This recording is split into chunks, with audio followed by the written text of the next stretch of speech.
பல வருடங்களுக்கு முன்பாக என்கிட்ட ஒருத்தர் சொன்னார், பைபிளில் வந்து மறு அவதாரம், நாம் எல்லாம் மறுபடியும் பிறப்போம் அப்படிங்கிற அந்த கான்செப்ட் இருக்குது தெரியுங்களா அப்படின்னு அவர் சொன்னார். நான் எனக்கு பைபிள்லாம் தெரியாது, அதனால் ஓ அப்படியா பரவாயில்லையே அப்படின்னு சொல்லிட்டு நானும் யோசித்தேன். அதுக்கப்புறம் அவர் இந்த வசனத்தை சொன்னார், மறுபடியும் பிறவாவிட்டால் அப்படின்னு இயேசு சொல்கிறார் இல்லைங்களா, அந்த வசனத்தை காண்பித்து சொன்னார், மறுபடியும் பிறக்கும் காரியம் வந்து இங்கே இருக்குது, பைபிளில் இருக்குது அப்படின்னு சொல்லிட்டு அவர் சொன்னார். அதுக்கப்புறம் நான் ஆண்டவருக்குள்ளே வந்ததுக்கப்புறம் நான் வந்து பைபிள்லாம் படித்ததுக்கப்புறம் தான் தெரிஞ்சிச்சு, நாம் இங்கே பார்க்குற மறுபிறப்பு என்பது மற்றும் இந்த உலகத்தில் பல மதங்களில் சொல்கிற அந்த மறுபிறப்பு என்பதும் ரெண்டுமே வித்தியாசமான ஒரு காரியம் என்பதை நான் புரிந்து கொண்டேன். அருமையானவர்களே, இன்றைக்கு நம்முடைய டாபிக் என்ன அப்படின்னா, born all over again, மீண்டுமாக பிறப்பது என்பதை தான் நம்ம பார்க்க போகிறோம். மீண்டுமாக பிறப்பது.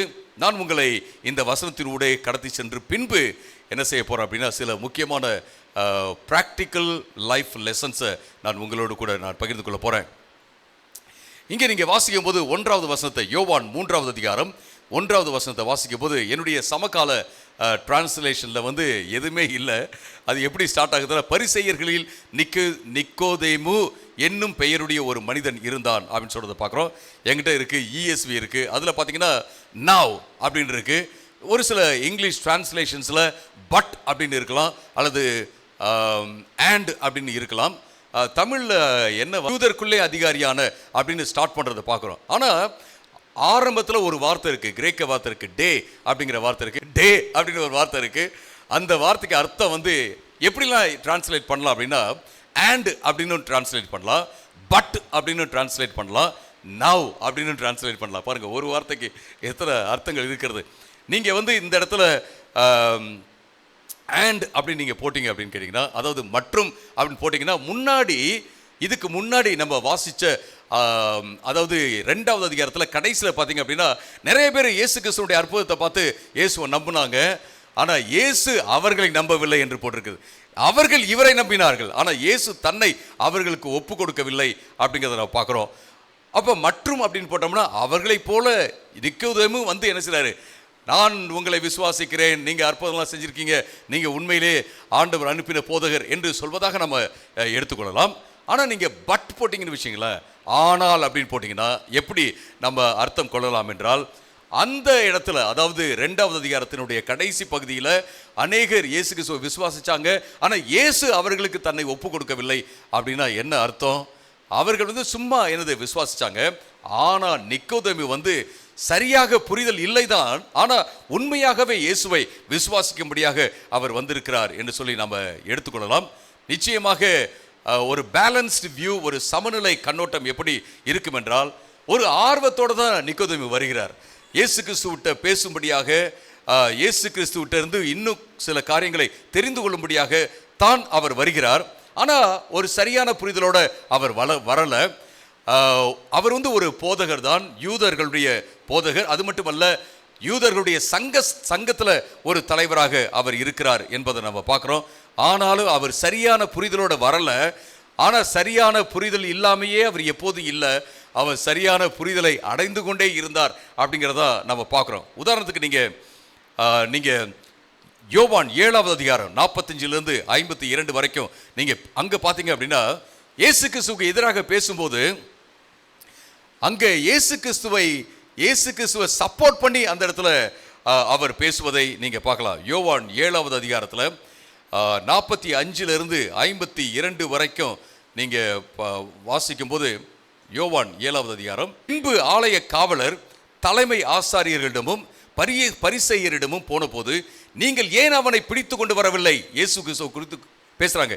ஏன் இயேசு கிறிஸ்துவை பிடித்து கொண்டு வரவில்லை அப்படின்னு அவங்க கேட்குறாங்க. காவலாளர் எல்லாம் சொல்கிறாங்க, இந்த மனுஷன் பேசியதை போல ஒரு ஆளும் பேசவே இல்லை, அவர் பயங்கரமாக அதிகாரத்தோடு இயேசு கிறிஸ்து பேசுகிறாரு அப்படின்னு அவங்க சொல்கிறாங்க. அவன் உங்களையும் ஏமாற்றி விட்டானா அப்படின்னு சொல்லிட்டு அங்கே பரிசேயர் கேட்கிறார்கள். ஆளுநர்களில் அல்லது பரிசேயரை சேர்ந்த எவராவது இயேசுவை விசுவாசிக்கிறார்களா அப்படின்னு கேட்குறாங்க. செக் பண்ணி பார்க்குறாங்க, வேற யாராவது உங்களுக்குள்ளே யாராவது விசுவாசிக்கிறீங்களா அப்படிலாம் கேட்குறாங்க. இங்கே நிக்கோதேமு என்ன செய்யறாருன்னா, அங்கே தான் நின்றுட்டு இருக்கிறாரு. அப்படியே அமைதியாக தன்னை குறித்து எதுவும் பேசாமல் அப்படியே நிற்கிறாரு. 50வது வசனத்துக்கு நீங்க வந்தீங்கன்னா, முன்பு இயேசுவிடம் போயிருந்தவனும் பரிசேயரை சேர்ந்தவனுமான நிக்கோதேமு அவர்களிடம் அப்படியே அமைதியா இருந்துட்டு ஒரு கேள்வி கேட்கிறார். என்ன அப்படின்னா, ஒருவன் என்ன செய்கிறான் என்று அறியும்படி முதலாவது நாம விசாரிக்கணும்ல, அதுக்கப்புறம் தானே தண்டனை கொடுக்கணும். நீங்க விசாரிக்காமையே இப்படி சொன்னீங்கன்னா எப்படி அப்படின்னு சொல்லிட்டு அவர் கேட்கறத நம்ம பார்க்குறோம். ஸோ அங்கே அவருக்கு ஒரு புரிதல் இருக்கிறத பார்க்குறோம். கடைசியில் இயேசு கிறிஸ்துவை அடக்கம் செய்யும் அந்த நேரத்திலும் ராத்திரியில் என்ன செய்கிறார்னா, நிக்கோதேமு வருகிறார். அந்த இடத்துல இப்படியாக சொல்லப்பட்டிருக்கிறது, அன்றைக்கு முன்னாடி ராத்திரியில் வந்த இந்த நிக்கோதேமு இப்பையும் வருகிறார் அப்படின்னு சொல்றதை நம்ம பார்க்குறோம். ஸோ நிக்கோதேமு சரியான புரிதலோடலாம் வரல, ஸ்ட்ராங்காக ஆண்டவர்கள்லாம் இல்லை. ஆனால் உண்மையான ஆர்வத்தோட ஒரு கேள்வியோட இயேசுகிட்ட வருகிறார். அவர் நல்ல ஒரு புரிதலை அவர் பெறுகிறார். அவர் ஆண்டவருக்குள்ள வளர்ந்து கொண்டே இருப்பதை நாம் பார்க்குறோம். ஸோ இது ரொம்ப முக்கியமான ஒரு காரியம். இப்போ நம்ம யோவான் 3வது அதிகாரத்துக்கு நம்ம திரும்ப செல்லலாம். யோவான் 3வது அதிகாரத்தில் நீங்கள் பார்க்கும்போது 2வது வசனம் இங்கே இப்படியாக சொல்கிறது, அவன் ஒரு இரவிலே இயேசுவினிடத்தில் வந்து, போதகரே, நீர் இறைவனிடத்தில் இருந்து வந்த ஒரு போதகர் என்று எங்களுக்கு தெரியும். நீங்க ஆண்டவர்கிட்ட தான் வந்த ஒரு போதகர் அப்படின்னு எங்களுக்கு தெரியும். என்ன தெரியுமா, நாங்க ஒரு டெஸ்ட் வச்சிருக்கிறோம், அந்த டெஸ்ட்ல நீங்க பாஸ் பண்ணிட்டீங்க அப்படின்னு சொன்னார். என்ன டெஸ்ட் தெரியுமா? இறைவன் உங்களோடு இல்லாவிட்டால் நீங்க அற்புத அடையாளங்களை செய்ய முடியாது. அதுதான் டெஸ்ட். அற்புத அடையாளங்களை நீங்க செஞ்சீங்க, அதனால நீங்க இறைவனிடத்தில் வந்திருக்கீங்க. இப்போ நீங்க போதிக்கிறீங்க, அதனால நீங்கள் இறைவனிடத்திலிருந்து வந்த போதகர் அப்படின்னு சொல்லிட்டு ஒரு கன்க்ளூஷன் அவர் கொண்டு வருகிறார். இயேசுவும் அப்படியே லிசன் பண்ணிட்டு இருக்கார். ரைட், ஓகே, சொல்லுங்க. இவர் வயது முதிர்ந்த ஒரு ஆள் போல தான் இங்கே இருக்கிறார் நிக்கோதேமு. ஏன் அப்படின்றத நான் அப்புறமேட்டு நான் சொல்கிறேன். பட் இயேசு என்ன செய்கிறாரு, 30 வயசு தான், 30 வயசு போதகர். ஆனால் இவர் அவரை போதகரேன்னு கூப்பிட்றாரு, மரியாதையோடு தான் அவர் பேசுகிறாரு. ஆனால் அவர் டெஸ்ட்டு இருக்கு இல்லைங்களா, நீங்கள் அற்புதம்லாம் செஞ்சுருக்கீங்க, அதனால நீங்கள் ஆண்டவர்கிட்ட வந்த ஒரு போதகர் அப்படின்னு அவர் பேசும்போது இயேசு அவர் கேட்டுக்கிட்டே இருக்கிறார். இங்கே அவர் யூஸ் பண்ணுற ஒரு வார்த்தை என்ன அப்படின்னு கேட்டிங்கன்னா, 2வது வசனத்தில் இறைவனிடத்து வந்த போதகர் என்று எங்களுக்கு தெரியும் அப்படின்னு சொல்கிறார். தெரியுன்ற வார்த்தைக்கு என்ன தெரியுமா, அந்த வார்த்தைக்கு நான் பார்க்குறேன் அப்படின்னு சொல்ல முடியும். நான் பார்க்குறேன், yeah, oh taste and see that the Lord is good. கர்த்தரை ருசித்து பாருங்கள் அப்படின்னு இருக்குல்ல. பாருங்கள்னா ருசித்து பார்க்கறது இல்லை, ருசித்து புரிஞ்சுக்கிறது, ருசித்து அறிந்து கொள்வது. இந்த இடத்துல இங்கே நிக்கோதேமு சொல்றாரு, நான் ஒரு காரியத்தை புரிஞ்சு வச்சிருக்கிறேன், தெரிஞ்சு வச்சிருக்கிறேன். என்ன அப்படின்னு கேட்டிங்கன்னா, நீங்கள் உண்மையிலேயே தேவனிடத்திலிருந்து வந்த ஒரு போதகர், ஏன்னா அற்புத அடையாளங்களை நீங்கள் செய்கிறீங்க அப்படின்னு அவர் சொல்றாரு. இயேசு என்ன செய்கிறாரு, அதில் கேட்டுக்கிட்டே இருக்கிறாரு அப்படிங்கிறத பார்க்குறோம். ஏன் இவர் ராத்திரியில் வந்தார் அப்படிங்கிறதுக்கு நிறைய விளக்கங்களை சொல்கிறாங்க. நான் என்ன நினைக்கிறேன் அப்படின்னா, யாருடைய கண்ணிலையும் படக்கூடாது அப்படிங்கிறதுக்காக தான் செய்கிறார் அவர் ராத்திரியில் வந்திருக்காருன்னு நான் நினைக்கிறேன். ஏன்னா 7வது அதிகாரத்தில் பார்த்தீங்கன்னா அவர் அமைதியாக இருக்கிறார். யாரும் தன்னுடைய அடையாளத்தை சொல்லவே இல்லை. நான் முன்னாடி இயேசுவை போய் பார்த்தேன் அப்படின்னு சொல்லவே இல்லை. அவங்களும் செக் பண்ணி பார்க்குறாங்க. அது மட்டுமல்ல, கடைசியில் இயேசு கிறிஸ்துவை அடக்கம் செய்யும் அந்த நிகழ்விலும் பார்த்தீங்கன்னா அவர் ராத்திரியில் தான் வர்றார் அப்படிங்கிறத பார்க்குறோம். ஒருவேளை தன்னுடைய ஐடென்டிட்டி, நம்ம யாருடைய அட்டென்ஷனையும் எடுத்துடக்கூடாது அப்படிங்கிறதுக்காக அவர் அப்படி செய்திருக்கலாம் அப்படிங்கிறத நம்ம பார்க்குறோம். இந்த இடத்துல இயேசு எல்லாத்தையும் லிசன் பண்ணிகிட்டே இருக்கிறாரு, கேட்டுக்கிட்டே இருந்து என்ன சொல்கிறார் அப்படின்னு கேட்டிங்கன்னா, இயேசு அதற்கு பதிலாக, நிக்கோதேமு சொன்னோன்னே இயேசு அதற்கு பதிலாக, ஒருவர் மறுபடியும் பிறக்காவிட்டால் இறைவனுடைய அரசை அவரால் காண முடியாது என்று மெய்யாகவே நான் உனக்கு சொல்கிறேன் அப்படின்னு சொல்றாரு. நிக்கோதேமு என்ன சொல்றாரு, ஆண்டவரே, போதகரே, ஆண்டவரேலாம் சொல்ல, போதகரே, நீங்க தேவனிடத்திலிருந்து வந்திருக்கீங்க, எனக்கு நல்லா தெரியுது, ஏன்னா டெஸ்ட் பாஸ் பண்ணிட்டீங்க, அற்புத அடையாளம்லாம் செய்றீங்க அப்படின்னு சொன்ன உடனே இயேசு மெதுவாக அப்படியே கவனிச்சு பார்த்துட்டு, அவர் தெரியும்னு சொன்னார்ல, காண முடியும்னு சொன்னார்ல, அதே வார்த்தையை பயன்படுத்தி சொன்னாரு, நிக்கோதேமு, உங்களுக்கு ஒன்று தெரியுமா, ஒருத்தன் மறுபடியும் பிறக்காவிட்டால் தேவனுடைய ராஜ்யத்தை உண்மையிலே பார்க்க முடியாது தெரியுமா அப்படிங்கிறாரு. ஓ அப்படியா, நம்ம சில வேலை அப்படிதான் இருக்கோம் இல்லைங்களா. ஆண்டவர்கிட்ட போயிட்டு நம்ம சொல்றோம், ஆண்டவரே இப்போ எனக்கு தெரியும் நீங்க உண்மையிலே நல்லவர், ஏன் அப்படின்னா அற்புதம் செஞ்சிட்டீங்க. இப்ப எனக்கு தெரியும் உண்மையிலே நீங்க நல்லவர் ஆண்டவரே, பெரியவர், சர்வ வல்லமை உள்ள தேவன், உங்களுக்காக நான் ஒரு பாட்டையை பாடுறேன், ஏன்னா நீங்க ஒரு அற்புதம் செஞ்சிட்டீங்க அப்படின்னு சொன்னோன்னே தெரியும் சொல்கிறோம்ல இயேசு அந்த வார்த்தையை பயன்படுத்தி சொல்கிறாரு, ஆக்சுவலாக தம்பி நீ உண்மையிலேயே என்னை பின்பற்றலனா, உண்மையிலேயே மறுபடியும் பிறக்கல அப்படின்னா, உண்மையிலே நீ மாறல அப்படின்னா என்னை நீ புரிஞ்சுக்க முடியாது. இது சும்மா ஒரு பகுதி தான் அப்படின்னு சொல்லிட்டு இயேசு கிறிஸ்து அவனுடைய புரிதலையே அவர் கரெக்ட் பண்ணுறதை நம்ம பார்க்குறோம், சரி பண்ணுறதை நம்ம பார்க்குறோம். இது ரொம்ப முக்கியமான ஒரு காரியம் அருமையானவர்களே. இந்த இடத்துல இயேசு சொல்கிறாரு, ஒருவன் மறுபடியும் பிறவாவிட்டால் அப்படின்னா என்ன அர்த்தம்? மறுபடியும் பிறக்கிறது அப்படின்னா இந்த புனர்ஜென்மம் அப்படின்றாங்க இல்லைங்களா, மறுபடியும் இந்த சுழற்சியில் மாற்றிக்கிட்டு அதாவது பரமாத்மா இருக்காரு, பிரம்மன் இருக்காரு, நாம் இங்கே ஆத்மன் அப்படியே நம்ம ஒரு சுழற்சியில் நம்ம சிக்கி தவிக்கிறோம், மறுபடியும் பிறந்துக்கிட்டே இருக்கோம். எப்படியாவது இந்த பிறப்பின் சுழற்சியில் இருந்து நம்ம தப்பிச்சு மேலே பரமாத்மாவோட ஒன்றா இணைஞ்சிட்டோம்னா அதுதான் மோட்சா அப்படின்றாங்களா, அதை பற்றி சொல்லுதா? இல்லை.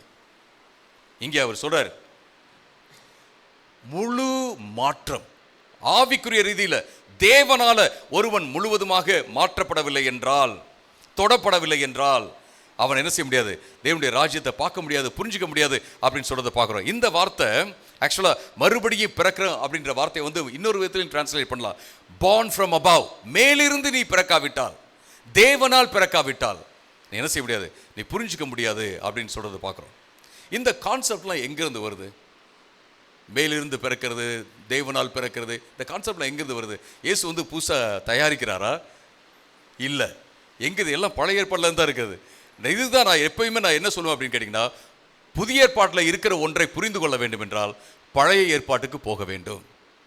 பழைய ஏற்பாட்டுக்கு போகணும். நீங்கள் வெளிப்படுத்தின விசேஷத்தை கூட புரிஞ்சுக்கிறதுக்கு நம்ம பழைய ஏற்பாட்டுக்கு போகணும். நேற்று கூட சசிகிட்ட சொல்லிட்டு இருந்தேன், நாங்கள்லாம் பேசிகிட்டு இருந்தோம். இன்னைக்கு இஸ்ரேல், அப்புறம் காசா, அப்புறம் இப்போ இருக்கிற இந்த ஈரான் வார், இதெல்லாம் வச்சு நிறைய பேர் அவ்வளோதான் முடிஞ்சு போச்சு கதை எல்லாம் அதாவது ஃபியர் மாங்கரிங், பயத்தை மக்கள் மத்தியில் தூண்டி அவர்களை என்ன செய்கிறாங்கன்னு தெரில. எனக்கு பயம்லாம் வரல. எத்தனை பேர் விசுவாசிக்கிறீங்க ஆண்டவர் வந்தால் நீங்கள் அவரோட இருப்பீங்கன்னு சொல்லிட்டு? ஹல்லேலூயா. அவ்வளோதான். நமக்கு இந்த வார் கலக்கத்தை தான் கொடுக்குது. அப்படின்னா பரிதாபம், இத்தனை பேர் சாகுறாங்க. ரியலி ஒரு நாள் ஃபுல்லாக எனக்கு அதாவது கலக்கம் அடைச்சிட்டேன். என்னடா இது இப்படி அடிச்சுக்கிறாங்க? இதில் வேறு பார்த்தீங்கன்னா சில கிறிஸ்டியன்ஸ் எல்லாம் நம்ம சப்போர்ட் பண்ணுறாங்க. என்ன புரியாமல் சப்போர்ட் பண்ணுறாங்க. பிப்ளிக்கல் ப்ராஃபசிஸ், தேவனுடைய வசனத்தில் இருக்கிற தீர்க்க தரிசனங்கள் எப்படி இயங்குகிறது அப்படிங்கிறதையே புரிஞ்சுக்காமல் என்ன செய்கிறாங்க, அவங்க சப்போர்ட் பண்ணுறாங்க. அதெல்லாம் பார்க்கும்போது ரொம்ப வருத்தமாக இருக்குது. மேபி ஒரு நாள் நம்ம அதை பற்றி பேசலாம். உங்களுக்கு இன்ட்ரெஸ்ட் இருந்துச்சு அப்படின்னா நம்ம இந்த இஸ்ரேலுடைய கனெக்ஷன் இதெல்லாம் எப்படி நம்ம புரிஞ்சுக்கணும் அப்படிங்கிறத நம்ம பார்க்கலாம். பட் இந்த இடத்துல நம்ம என்ன பார்க்குறோன்னா, பழைய ஏற்பாட்டுக்கு தான் நம்ம போகணும். வெளிப்படுத்தின விசேஷத்தில் எதுவும் புரியலையா, எங்கே போகணும்? நியூஸ் பேப்பர் கிடையாது. நம்ம பழைய ஏற்பாட்டுக்கு தான் போகணும். அது ரொம்ப ரொம்ப முக்கியமான ஒரு காரியம். அப்போ பழைய ஏற்பாட்டுக்கு போனோம் அப்படின்னம்னா, எரேமியா 31வது அதிகாரம், எசேக்கியேல் 36வது அதிகாரம், இந்த வசனங்கள் எல்லாத்துலேயுமே ஆண்டவர் மனுஷனை எப்படி அவர் கழுவி அவனுக்கு புதிய இதயத்தை, அதாவது அவனை புதிய ஒரு மனிதனாக மாற்றுகிறார் என்பதை அவர் சொல்வதை பார்க்குறோம். அங்கிருந்து தான் இந்த கருத்துக்கள்லாம் வருகிறது என்பதை நம்ம பார்க்குறோம். அருமையானவர்களே, ஆண்டவரால் புதிய மனுஷனா ஒருத்தன் மாற்றப்படவில்லை என்றால் அவன் என்ன செய்ய முடியாது? ஆண்டவரை புரிஞ்சிக்க முடியாது அப்படிங்கிறத நம்ம பார்க்குறோம். 4வது வசனத்தை நீங்கள் வாசிங்கன்னா, அப்போ 4வது வசனத்தில் அவர் சொல்றார், அப்பொழுது நிக்கோதேமு இயேசுவிடம், வயதான ஒருவர் மீண்டும் பிறப்பது எப்படி? அவர் வயசானவர் போல தான் தெரியுது, வயசானவராக தான் இருக்கிறார். வயதான ஒருவர் நான் எப்படி மீண்டுமாக பிறப்பது அப்படின்னு கேட்குறார். அவர் மீண்டும் பிறப்பதற்காக தமது தாயின் கற்பத்தில் 2வது முறை போக முடியாதே. அப்பனா என்ன அர்த்தம்? இயேசு சொல்ற அந்த மெட்டஃபர், இயேசு சொல்ற அந்த உருவகத்தை அவர் லிட்டரலாக எடுத்துக்கிறார். பல வேளைகளில் நம்ம வேத புஸ்தகத்தை புரிஞ்சிக்கும் போது அது எந்த மாதிரியான எழுத்து நடையில் அது இருக்குது அப்படிங்கிறத புரிஞ்சுக்கணும். அது ரொம்ப ரொம்ப முக்கியமான ஒரு காரியம். எந்த எழுத்து நடை, லிட்ரரி ஸ்டைலுன்னு சொல்லுவாங்க, ஜான்ட்ரா அப்படின்னு சொல்கிறாங்க இல்லைங்களா, அந்த ஜான்ட்ரா எந்த ஜான்ட்ராவில் இருக்குது அப்படிங்கிறத நம்ம புரிஞ்சுக்கிறது ரொம்ப ரொம்ப முக்கியமான ஒரு காரியம். எந்த எழுத்து நடையில் அது இலக்கிய நடையில் இருக்குது அப்படிங்கிறத நம்ம புரிஞ்சுக்கிறது ரொம்ப ரொம்ப இம்பார்ட்டன்ட். சில இடத்துல பார்த்திங்கன்னா கவிதையில் இருக்கும். கவிதையில் போயிட்டு அப்படியே நம்ம எடுத்துக்கொள்ள முடியாது. ஓகே, நான் 7 மலைகளையும் உனக்காக தாண்டுவேன். இப்படி யாராவது கவிதை எழுதுறாங்கன்னா 7 மலையும் தாண்டுவாருன்னு சொல்ல அப்படிலாம் எடுத்துக்கொள்ளக்கூடாது. நான் வந்து முயற்சி பண்ணுறேன், எல்லாத்தையும் நான் செய்கிறேன் அப்படின்னு அவர் சொல்கிறார் அப்படின்னு நம்ம புரிஞ்சுக்கணும். இந்த இடத்துல இயேசு ஒரு மெட்டஃபர், ஒரு உருவகத்தை யூஸ் பண்ணுறாரு. எப்படி மறுபடியும் பிறக்கிறது. ஒருவன் கிறிஸ்துவுக்குள் இருந்தால் அவன் என்ன செய்கிறான்? புது சிருஷ்டியாக இருக்கிறான். அது வந்து ஒரு மெட்டஃபர். ஒருத்தன் கிறிஸ்துவுக்குள்ள இருந்தால் அவன் புது ஆளாக இருக்கிறான் அப்படின்னு சொல்லிட்டு அங்கே வேதவசனம் சொல்வதை பார்க்குறோம். அப்போ இவர் என்ன செய்யறாருன்னா ஆர்வத்தோடு தான் வந்திருக்காரு. அவர் கேள்வி கேட்குறார். This is a very good question. நம்ம பல வேளையில் கேள்வியெல்லாம் கேட்கறது கிடையாது. பைபிள் ஸ்டடியில் எல்லாரும் கேள்வி கேட்க வேண்டும். எல்லாரும் ஒவ்வொரு கேள்வியோடு தான் வரணும். எல்லோரும் ஒரு கேள்வியோடு தான் வரணும். அந்த காலத்தில் நாங்கள் ஒரு ட்ரைபல் ஏரியாவில் இருந்தோம். பச்சைமலைன்னு ஒரு ஏரியாவில். அங்கே வந்து சாப்பாடு போடுவாங்க, மத்தியானம் சாப்பாடு போடுவாங்க. அங்கே பிள்ளைங்க எல்லாம் போகும்போது ஒரு விறகு எடுத்துகிட்டு தான் போடும். ஸோ நான் உங்களுக்கு சொல்கிற ஒரு கட்டளை, அன்பின் கட்டளை என்னென்னா, நீங்கள் முன்னாடியே உங்களுக்கு தெரியல, ஒரு சீரீஸாக தான் போகுது. 1 கொரிந்தியன்ஸ் ஒரு சீரீஸாக தான் போகுது, ஒரு தொடர்ச்சி தான் போகுது. முன்னாடியே வாசிங்க, அதை தியானம் பண்ணுங்கள். என்ன கேள்வியெல்லாம் இருக்கோ எல்லாத்தையும் எடுத்துகிட்டு வாங்க. பிரதர் பாஸ்கோவை மட்டும் கேள்வி கேட்க விட்டுறாதீங்க. அவர் தான் really appreciative. Brother Bosco really appreciative. அப்புறம் வால்டரும் கேள்வி கேட்குறாரு. அப்புறம் அபி உதயாலாம் கேள்வி கேட்குறாங்க. Very good. அதை நான் தமிழ் பைபிள் ஸ்டடியை பற்றி நான் பேசிகிட்டு இருக்கேன். எல்லாரும் கேள்வி கேட்கணும், ஆனஸ்டாக கேட்கணும். இன்றைக்கி வந்து பாஸ்டர் ஒரு வழி பண்ணிக்கலாம் அப்படின்றதுக்காக கிடையாது, அது மாதிரி கிடையாது. ஆனஸ்டாக நான் வந்து இதை புரிஞ்சுக்கணும், தெரிஞ்சுக்கணும் அப்படின்னு சொல்லிட்டு நம்ம கேள்வி கேட்குறதுல ஒன்றும் தப்பே இல்லை. பாருங்கள், இவ்வளோ முதிய ஒரு போதகர் எப்படி கேள்வி கேட்குறாரு பாருங்கள். அப்போ வந்து அம்மாவுடைய வயசில் போயிட்டு வயிற்றில் போயிட்டு மறுபடியும் வரணுமா அப்படின்னு கேட்டோன்னே இயேசு நகைச்சிருப்பாரா அப்படின்னு தெரில. அவர் இயேசு சீரியஸாக தான் என்கேஜ் பண்ணுறாரு. அந்த கலந்துரையாடலில் சீரியஸாக தான் என்கேஜ் பண்ணுறதை நம்ம பார்க்குறோம். என்கேஜ் பண்ணி அவர் சொல்கிறார் 5வது வசனத்தில், இயேசு அதற்கு பதிலாக மெய்யாகவே மெய்யாகவே ஒருவர் தண்ணீரினாலும் ஆவியானவரினாலும் பிறவாவிட்டால் அவர் இறைவனுடைய அரசுக்குள் செல்ல முடியாது என்று நான் உனக்கு சொல்கிறேன் அப்படின்னு சொல்கிறார். ஒருவன் தண்ணீரினாலும் ஆவியானவரினாலும் பிறவாவிட்டால். பல வேளைகளில் இந்த வசனத்தை தப்பாக புரிஞ்சுக்கிறாங்க. அவங்க என்ன நினைக்கிறாங்கன்னு கேட்டிங்கன்னா, இது ஞானஸ்நானம் எடுக்காவிட்டால் நீ பரலோகத்துக்கு போக மாட்ட அப்படின்னு நிறைய பேர் போதிக்கிறத நான் பார்த்துருக்கேன். ரட்சிக்கப்படாவிட்டால் அப்படின்னு சொல்லலாம், மறுபடியும் பிறக்காவிட்டால் சொல்லலாம். இந்த இடத்துல நீங்கள் பார்த்தீங்க அப்படின்னா, அதாவது மறுபடியும் ஒரு வசனத்தை புரிஞ்சுக்கிறதுக்கு, ஒரு புஸ்தகத்தில் ஒரு வசனத்தை புரிஞ்சுக்கிறதுக்கு அந்த ஆத்தர் இருக்கார்ல, அந்த புஸ்தகத்தை எழுதினவர், உதாரணத்துக்கு யோவான்னு எடுத்துக்குவோம், அல்லது லூக்கான்னு எடுத்துக்குவோம், ஆக்ட்ஸ் ஆஃப் தி அப்பாசல்ஸ்ன்னு எடுத்துக்குவோம். எதை எடுத்துக்கிட்டாலும் சரி, அவர் வந்து என்ன மாதிரி அந்த வார்த்தையை பிரயோகம் பண்ணுறாரு அப்படின்னு பார்க்குறது ரொம்ப இம்பார்ட்டன்ட். நீங்கள் யோவானில் 4வது அதிகாரத்துக்கு போனீங்கன்னா அங்கே ஜீவ தண்ணீரை பற்றி பேசுகிறார், பரிசுத்த ஆவியானவரை பற்றி தான் பேசுகிறார். 7வது அதிகாரத்துக்கு போனீங்கன்னா அங்கேயும் ஜீவ தண்ணீரை பற்றி பேசுகிறார், பரிசுத்த ஆவியானவரை பற்றி தான் பேசுகிறார். யோவான் வந்து தண்ணீரை யூஸ் பண்ணுறாரு, உருவகமாக யூஸ் பண்ணுறாரு. எதுக்கு அப்படின்னா பரிசுத்த ஆவியானவரை பற்றி பேசுவதற்காக அப்படின்றத பார்க்குறோம். நீங்கள் இந்த வேத பகுதியை வாசிக்கும் போது ஒரே ஒரு முறை மட்டும்தான் தண்ணீரை யூஸ் பண்ணுறாரு. அதுக்கப்புறம் பரிசுத்த ஆவியானவரை பற்றியே தான் பேசுகிறார். பரிசுத்த ஆவியானவரால் பிறக்கிறத பற்றியே தான் அவர் பேசுகிறத நம்ம பார்க்குறோம். அருமையானவர்களே, அப்போ நம்ம என்ன புரிஞ்சுக்கிறோம்? இங்கே சொல்றார், பரிசுத்த ஆவியானவரால் ஒருவன் பிறக்காவிட்டால், பரிசுத்த ஆவியானவரால் ஒருவன் மீண்டுமாக மாற்றப்படாவிட்டால், முழுவதுமாக மாற்றப்படாவிட்டால் அவன் என்ன செய்ய முடியாது? தேவனுடைய ராஜ்யத்தை பார்க்க முடியாது, தேவனுடைய ராஜ்யத்தை புரிஞ்சிக்க முடியாது அப்படின்னு சொல்லிட்டு இயேசு கிறிஸ்து இந்த இடத்துல சொல்வதை நம்ம பார்க்குறோம். நம்முடைய சர்ச்சில் ஓப்பன் கம்யூனியன் இருக்குது. நம்முடைய சர்ச்சில் வந்து ஓப்பன் கம்யூனியன் அப்படின்னா, யாரெல்லாம் இயேசு கிறிஸ்துவை ஏற்றுக்கொண்டு இருக்கிறார்களோ அத்தனை பேர்களும் என்ன செய்யலாம்? கம்யூனியனில் பங்கு பெறலாம் அப்படின்னு நம்ம சொல்கிறோம். ஒரு சிலர் வந்து அதை கள்ள போதனைன்னு நினச்சிக்கிறாங்க. நான் வந்து ரொம்ப ரொம்ப கேர்ஃபுல்லாக தான் நான் எல்லாத்தையும் ஹேண்டில் பண்ணிகிட்டு இருக்கிறேன். கள்ள போதனைன்னு சொன்னால் என்ன சொல்லலாம், பட் அது கள்ள போதனைலாம் கிடையாது. அந்த காலத்தில் ரட்சிக்கப்பட்ட உடனே இன்றைக்கி இப்போ ரட்சிக்கப்பட்டீங்க அப்படின்னா உடனே ஞானஸ்நானம். இந்த காலத்தில் 6 மாதம் வாங்க, அப்புறம் ஒரு அப்ளிகேஷன் போடுங்க, அப்புறம் ஒரு கிளாஸ் அட்டென்ட் பண்ணுங்க, அப்புறம் என்ன செய்யுங்க. ஏன்னா இன்றைக்கி அது தேவையாக இருக்குது.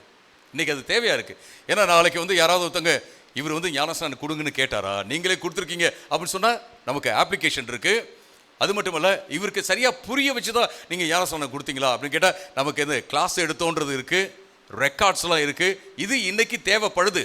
ஆனால் அன்னைக்கு அப்படிலாம் கிடையவே கிடையாது. யாரும் 6 மாதம் சேர்ச்சுக்கு வாங்க, 1 வருஷம் வந்து சேர்ச்சு வாங்க, போலீஸ் மாதிரி பாஸ்டர் வந்து எங்கே போகிறாரு எங்கே வராருன்னு பார்த்து நல்லா பார்த்து தான் உங்களுக்கு கொடுப்பேன் அப்படிலாம் அன்னைக்கெல்லாம் அந்த அப்படிலாம் கிடையவே கிடையாது. நீங்கள் ஆண்டவரோட என்ன செய்றீங்க, உடன்படிக்கை பண்ணுறீங்க. உடன்படிக்கைக்கு அடையாளமாக இயேசுவோடு கூட நீங்கள் மரித்தீங்க, உயிரோடு எழும்புறீங்க அப்படிங்கிற அடையாளத்துக்காக நீங்கள் என்ன செய்றீங்க, தண்ணீரில் முழுக்கி உங்களை அங்கே எடுப்பாங்க. பிதா குமாரன் பரிசுத்தாவி நாமத்தில் ஆண்டவரோட உடன்படிக்கை ஆயிடுச்சு. நீங்களும் நானும் என்ன செய்யணும், ஆண்டவருக்கு உண்மையாக இருக்கணும். அதுதான். இப்போ ஒருத்தர் ஞானஸ்நானம் எடுக்கலன்னு வச்சுங்களேன், 15 வயசு ஆகுது ஒருத்தருக்கு, அவர் ரட்சிக்கப்பட்டார், ஆண்டவருக்குள்ளே வந்துட்டார். ரொம்ப ரொம்ப இம்பார்ட்டன்ட், இந்த உலகத்திலே ரொம்ப இம்பார்ட்டன்ட் எது அப்படின்னு கேட்டிங்கன்னா ஞானஸ்நானம் கிடையாது, ரட்சிக்கப்படுவது, ஆண்டவருக்குள்ளே வருவது, இயேசுவின் இரத்தத்தினால கழுவப்படுவது, பாவங்கள் மன்னிக்கப்படுவது, இயேசுவோடு கூட அந்த ஐக்கியத்தில் வருவது, அதுதான் ரொம்ப முக்கியமான ஒரு காரியம். அப்போ வந்துட்டார்னு வச்சுங்களேன், 15 வயசு ஆளுக்கும் ஞானஸ்நானம் கொடுக்க முடியாது. எப்போ அப்படின்னா, ஒருவேளை அவர் வந்து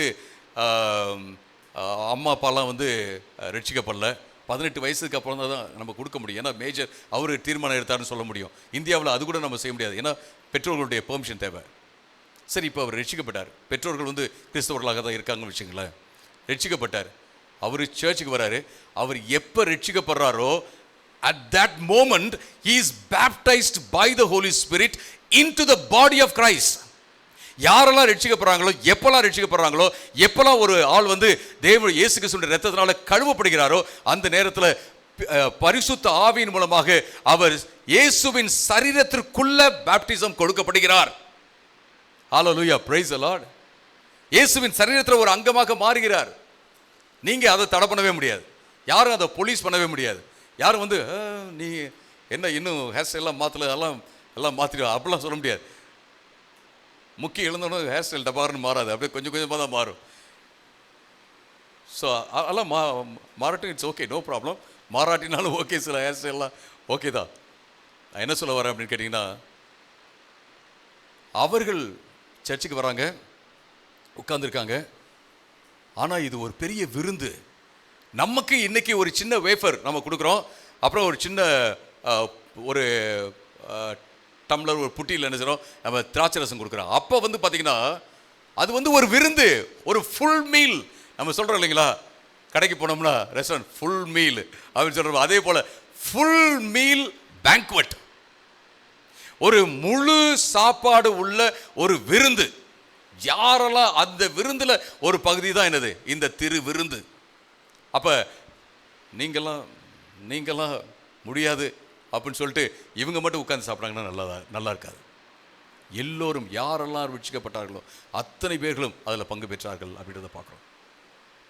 இது ஞானஸ்நானத்தை குறித்து பேசுதா? இல்லை, ரட்சிக்கப்படுறதை குறித்து பேசுது, பாவ மன்னிப்பு அடையதை பற்றி பேசுது. ஒருவன் கிறிஸ்துவுக்குள் இருந்தால் அவன் புது சிருஷ்டியாக இருக்கிறான் அப்படின்னு சொல்லி வசனம் சொல்லுதுல, அந்த அனுபவத்தை குறித்து பேசுகிறது என்பதை நம்ம பார்க்குற அருமையானவர்களே. அப்போ புது சிருஷ்டியாக மாறவில்லை என்றால் தேவனுடைய ராஜ்யத்தை நம்ம புரிஞ்சிக்க முடியாது அப்படின்னு தான் இந்த இடத்துல இயேசு சொல்கிறார். ரொம்ப முக்கியமான ஒரு காரியம். அடுத்தது நம்ம 6 to 7 வரைக்கும் நம்ம வாசிக்கும் போது, மாம்சத்தை பிறப்பிக்கிறது, ஆனால் ஆவியானவரோ ஆவியை பிறப்பிக்கிறார். நீங்கள் மறுபடியும் பிறக்க வேண்டும் என்று நான் உங்களுக்கு சொன்ன வார்த்தையை குறித்து நீ வியப்படைய கூடாது. காற்று தான் விரும்பிய இடத்தை நோக்கியே வீசுகிறது, அதன் சத்தத்தை கேட்கிறீர்கள், ஆனால் அது எங்கிருந்து வருகிறது என்றோ அது எங்கே போகிறது என்றோ உங்களால் சொல்ல முடியாது. ஆவியானவரால், பாருங்க எப்படி கன்க்ளூட் பண்றாரு, தண்ணீரை பத்தி பேசவே இல்லை அவரு. அதுக்கப்புறம் பார்த்தீங்கன்னா யோவான் தண்ணீரை பற்றி பேசல, ஆவியானவரால் பிறந்த ஒவ்வொரு பிறப்பும் இப்படியே. அது எப்படி பிறக்கிறாங்க அப்படின்னு கேட்டிங்கன்னா, எப்படின்னு தெரில, ஒரு மெஷின்குள்ளே அனுப்பிச்சு அப்படி சல்லுன்னு வரும்போது புதுசாக அன்றைக்கி நான் ஒரு ஷார்ட் பார்த்தேன். அழுக்கான அப்படியே இந்த யூரோப்லலாம் பெரிய பெரிய ஆடுங்கள்லாம் இருக்கு இல்லைங்களா, முடி அந்த நிறைஞ்சி இருக்குல்ல, அதெல்லாம் கழுவுறதுக்கு என்ன சொன்னாங்க, அப்படியே மிஷினுக்குள்ளே அனுப்புகிறாங்க, அப்படியே அழுக்காக போகுது, ப்ரௌன் கலரில் இருக்குது, போயிட்டு வெளில வரும்போது பார்த்தீங்கன்னா வெள்ளையர்னு வருது. அந்த மாதிரி ஏதாவது மிஷினா? அப்படிலாம் கிடையவே கிடையாது. இல்லை, இதுக்கு ஏதாவது டிட்டர்ஜென்ட் சோப்பு இருக்குதா? இல்லை. இது வந்து நமக்குள்ள நடக்கிற ஒரு காரியம். ஆண்டவருக்கு தான் அது புரியும் எப்படி நம்ம மாற்றான்னு சொல்லிட்டு. நேற்று வரைக்கும் குடிச்ச எனக்கு குடிக்காமலாம் நெஞ்செல்லாம் ஆடுது அப்படின்னு சொன்னாலும் இன்னைக்கு பார்த்தீங்கன்னா குடியெல்லாம் நான் விட்டுட்டேன். நெஞ்சு ஆடுதான்னு கேட்டால் இல்லை, ஒன்றும் இல்லை. மறுபிறப்பு அடைவது என்பது பார்த்தீங்கன்னா வியாதியிலேருந்து சுகமடைவது போல, ஒரு செத்த மனிதனை உயிரோடு எழுப்புவது போல ஆண்டவர் அதை சார் எப்படி செய்கிறாரு? என்ன டெக்னிக்கு, என்ன லேபு, ஏதாவது ஃபார்முலா இருக்கா? அதெல்லாம் கிடையாது. அது ஆண்டவருடைய வேலை. ரைட்டாக தான் நம்ம சொல்கிறோம், சரியாக தான் சொல்கிறோம். யாராவது நீங்கள் கன்வெர்ட் பண்ணுறீங்களான்னு கேட்டால் நம்ம என்ன சொல்கிறோம்? நாங்கள் கன்வெர்ட் பண்ணுவது இல்லை சொல்கிறோமா இல்லைங்களா? அது கரெக்டாக. நாம் யாரையும் கன்வெர்ட் பண்ணுறதே கிடையாது, கன்வெர்ட் பண்ணவும் முடியவே முடியாது. அது ஆண்டவராக தான் பார்த்து அதை செய்கிறார் என்று நம்ம பார்க்குறோம். இது ரொம்ப ரொம்ப முக்கியமான ஒரு காரியம். இது பரிசுத்த ஆவியானவருடைய வேலை. இதை நம்ம புரிஞ்சிக்க முடியாது. காற்று எங்கே மூவ் பண்ணுது என்னன்னு நம்ம புரிஞ்சிக்க முடியல, அதே போல் இதையும் நம்ம புரிஞ்சிக்க முடியாது அப்படின்றத நம்ம பார்க்குறோம். 9 - 10 வரைக்கும் நம்ம வாசிக்கும் போது, அப்பொழுது நிக்கோதேமு சொல்றார், இது எப்படி ஆகும்? ஒரு வயசானவர் தான், முதிர்ந்த வயசுள்ள ஒரு யூத போதகர் தான், ஆனால் ஒரு சின்ன பிள்ளைக்கு இருக்கிற அந்த கியூரியாசிட்டி அவருக்கு இருக்கிறத நம்ம பார்க்குறோம். ஐ ரியலி அப்ரிஷியேட் நிக்கோதேமு. இது எப்படி ஆகும் அப்படின்னு அவர் கேட்குறாரு. இயேசுவும் பார்த்தீங்கன்னா சளைக்கவே இல்லை, அவர்கிட்ட பேசிட்டே இருக்கார். ஏன்னா அவர் சின்ன வயசுல இருந்தே பேசி அவருக்கு பழக்கம். 12 வயசுல என்ன செஞ்சார்னா போதகர்களோட உட்காந்து அவர் பேசினார். நான் சொல்கிறேன் பாருங்க, பிள்ளைகளை நம்ம சின்ன பிள்ளைகளை அவங்கள மேத்ஸை மட்டும் படிக்க சொல்லாதீங்க, தியாலஜியும் படிக்க சொல்லுங்கள். தியாலஜியை டிஸ்கஸ் பண்ணட்டும், ஃபிலசாபிக்கலாக திங்க் பண்ணட்டும், சிஸ்டமேட்டிக்காக அவங்க பைபிளை பற்றியும் திங்க் பண்ணட்டும். இது ரொம்ப இம்பார்ட்டன்ட். சில வேளை நம்ம சொல்கிறோம் இல்லையா, என்னமோ கேள்வி கேட்குது, அதுக்கு பதிலே சொல்ல தெரியல, பைபிள்லேருந்துலாம் பிள்ளைங்க கேட்குது. அப்போ நீங்கள் you have to equip yourself. உங்களை நீங்கள் என்ன செய்யணும்? அதுக்காக தயார் பண்ணிக்கணும். எப்படி? ஹிந்தி தெரியலன்றதுக்காகவே நான் ஹிந்தி படித்தேன் பாஸ்டர் அப்படின்னு சொல்கிற ஆட்கள்லாம் அம்மா அப்பாலாம் இருக்கேன். எனக்கு டீச் பண்ணுறதுக்காகவே நான் ஹிந்தி படித்தேன் பாஸ்டர். அதே போல் என்ன செய்யுங்க, கொஞ்சம் நான் சிம்பிளாக சொல்கிறேன் பாருங்கள், பைபிள் ஸ்டடி அட்டென்ட் பண்ணுங்கள். அதுக்காக நான் ப்ரொமோட் பண்ணுறதுக்காக பேசல. This is a very important thing. Bible study attend பண்ணுங்கள். அது மட்டும் இல்லை, மறுபடியும் போயிட்டு அந்த பைபிள் ஸ்டடி யூடியூப் போடுறாங்களே, அதை போய் மறுபடியும் கேளுங்க, என்ன சொல்கிறாங்கன்னு கேளுங்க, சிந்திங்க. அது ரொம்ப ரொம்ப இம்பார்ட்டண்ட்டான விஷயம். பிள்ளைகளை கெமிஸ்ட்ரி ஃபிசிக்ஸ் மட்டும் திங்க் பண்ண விடுறதில்ல. ஏன்னா அதனால தான் பிள்ளைங்க போகும்போது பார்த்தீங்கன்னா வெளியிலேருந்து வருகிற கள்ள போதனைகளோ அல்லது மற்ற மத போதனைகளோ சாலிடு தியாலஜியோட அவன் வரான். இப்போ நம்ம பிள்ளைகளுக்கு என்னென்னா, கர்த்தர் நேசிக்கிறார், அவர் நல்லா ஜாலியாக என்னது சந்தோஷமாக ரொம்ப நல்லா இருந்துச்சு, super. I say it's fun to do research, it's fun to go deep into the Bible. ஆண்டவருடைய வசனத்துக்குள்ளே போவதும் ஆய்வு செய்வதும் பார்த்தீங்கன்னா அது பிரியாணி சாப்பிட்ற மாதிரி. உண்மையிலேயே நல்லா சாப்பிட்டு நல்லா சுவைச்சி சாப்பிட்ற மாதிரி ஒரு காரியம் ஒன்று இருக்குது அப்படின்னு கேட்டிங்கன்னா, அப்படியே ஆண்டோடைய வசனத்துக்குள்ளே போயிட்டு என்ன அப்படின்னு உட்காந்து யோசிக்கிறதும் அதை பற்றி சிந்திக்கிறது தான் இன்றைக்கி மக்களுக்கு உள்ள பெரிய ஒரு கஷ்டம். அதுக்காக தான் நமக்கு ஜிபிஎஸ்ன்னு ஒன்று வந்துருச்சு. இங்கே லெஃப்ட்டில் பண்ணுமா ரைட்டில் பண்ணுமா, ஜிபிஎஸ் நான் வைஃப் சொல்ல, இது லெஃப்டில் காமிக்குது அங்கேயே போ, இல்லை அது போன தடவை தவறாக காமிச்சிட்டு இந்த வழியில் தான் நான் போனோம் அப்படின்னா கூட சிந்திக்காதே, இந்த வழியிலேயே போ அப்படின்னு நான் சொல்கிறேன். ஏன் அப்படின்னா சிந்திக்கிறது ரொம்ப கஷ்டம். கொஞ்சம் யோசித்தாங்கன்னு வச்சுங்களேன், யோசித்தோம்னு கொஞ்சம் யோசித்தோம்னா கூட போதும். ஆனால் நம்ம யோசிக்கிறது இல்லை. நம்ம என்ன செய்வோம்? பைபிளை நம்ம தியானிப்போம், நம்ம யோசிப்போம். அது ரொம்ப ரொம்ப முக்கியமான ஒரு காரியம். நீங்கள் தொடர்ந்து வாசிக்கும் போது இயேசு சொல்கிறாரு, என்னப்பா நீ இஸ்ரவேலில் போதகராக இருக்கிற இது கூட உனக்கு தெரியலையா அப்படின்னு அவர் கேட்குறத நம்ம பார்க்குறோம். 10வது வருஷத்தில், இஸ்ரவேலரில் போதகராக இருக்கிறாயே, உன்னால் இவைகளை விளங்கிக் கொள்ள முடியவில்லையா? நான் உனக்கு மெய்யாகவே சொல்கிறேன், நான் அறிந்ததை பேசுகிறோம், நாங்கள் அறிந்ததை பேசுகிறோம். ஏன்னா ஃபஸ்ட்டு அவர் ஆரம்பிக்கும் போது என்ன சொல்கிறார் அப்படின்னா, எங்களுக்கு தெரியும் தான் சொல்கிறார். எங்களுக்கு தெரியும், நீங்கள் தேவனிடத்திலிருந்து வந்த போதகர். ஏன் அப்படின்னா நீங்கள் அற்புதங்களை செய்கிறீங்க அப்படின்னு அவர் ஆரம்பிக்கிறார்ல. இயேசு கிறிஸ்து ஆஃப் ட்ராக் போகவே இல்லை, அந்த ட்ராக்குள்ளேயே இருக்கிறார், கலந்துரையாடலே இருக்கிறார். அவர் சொல்கிறாரு நீ சொன்ன எங்களுக்கு தெரியும்னு சொல்லிட்டு, நான் இப்போ உனக்கு சொல்கிறேன், எங்களுக்கு தெரியும், நாங்கள் அறிந்ததை பேசுகிறோம், கண்டதை பேசுகிறோம். கண்டதை இல்லை, பார்த்ததை, நான் கண்டதை குறித்து சாட்சி சொல்கிறோம், கண்ணார கண்டதை நாங்கள் சொல்கிறோம் அப்படின்னு சொல்கிறார். ஆனால் நீங்களோ எங்களுடைய சாட்சியை ஏற்றுக்கொள்ளவில்லை. நீங்கள் அப்படின்னா பரிசேயர்களாகிய நீங்கள், மத போதகர்களாகிய நீங்கள் என்ன செய்யறதில்ல, எங்கள் சாட்சியை ஏற்றுக்கொள்ளவில்லை அப்படின்னு அவர் பேசி அவர் சொல்றாரு, பூமிக்குரிய காரியங்களை குறித்தே நான் உங்களுக்கு சொன்னேன் அப்படின்னு சொல்றாரு. 12வது வசனத்துல பூமிக்குரிய காரியங்களை குறித்தே உங்களுக்கு சொன்னேன், நீங்கள் அதை விசுவாசிக்காமல். பூமிக்குரிய காரியங்கள் என்ன? இது வரைக்கும் சொன்னது எல்லாமே பூமிக்குரிய காரியங்கள் தான். இந்த பூலோகத்தில் இருக்கும்போது எப்படி ஆண்டவர் உங்களை புது ஆளா மாற்ற முடியும் அப்படிங்கிற காரியத்தை நான் சொன்னேன் இல்லையா? பூமிக்குரிய காரியத்தை சொன்னேன், நீங்கள் விசுவாசிக்காமல் இருக்கிறீர்கள். அப்படி இருக்க பரலோக காரியங்களை குறித்து நான் பேசினால் அதை நீங்கள் எப்படி விசுவாசிப்பீர்கள்? பரலோகத்தில் என்னெல்லாம் நடக்குது, பரலோகத்தினுடைய ரியாலிட்டிஸ், அதை பற்றி பேசணும்னா அதை எப்படி விசுவாசிப்பீங்க? இந்த உலகத்தில் எப்படி ரட்சிக்கப்படுறது, எப்படி ஆண்டவருக்குள்ளே வர்றது, எப்படி ஆண்டவர் வந்து ஒரு மனுஷனை மாத்துறார் அப்படிங்கிறத பற்றி தான் நான் உங்கள்கிட்ட பேசிகிட்டு இருக்கேன். ஆனால் அதே உங்களுக்கு புரியல அப்படின்னு அவர் பேசுகிறார். நான் வந்து பரலோகத்தை குறித்து பேசினா எப்படி? 13வது வசனம் சீக்கிரமாக நான் போகிறேன். பரலோகத்திலிருந்து 13ல் பரலோகத்திலிருந்து வந்த மானிட மகனாகிய என்னை தவிர ஒருவரும் ஒருபோதும் பரலோகத்திற்குள் சென்றதில்லை. பரலோகத்தில் என்ன நடக்குதுன்னு பற்றி பேசுறதுக்கு உண்மையாகவே அதிகாரம் உள்ள ஃபுல் டீட்டெயில்ஸ் உள்ள ஒருத்தர் யார் அப்படின்னா இயேசு கிறிஸ்து மட்டும்தான். அவர் எங்கேருந்து வந்தார்? பரலோகத்திலேருந்து வந்தார்.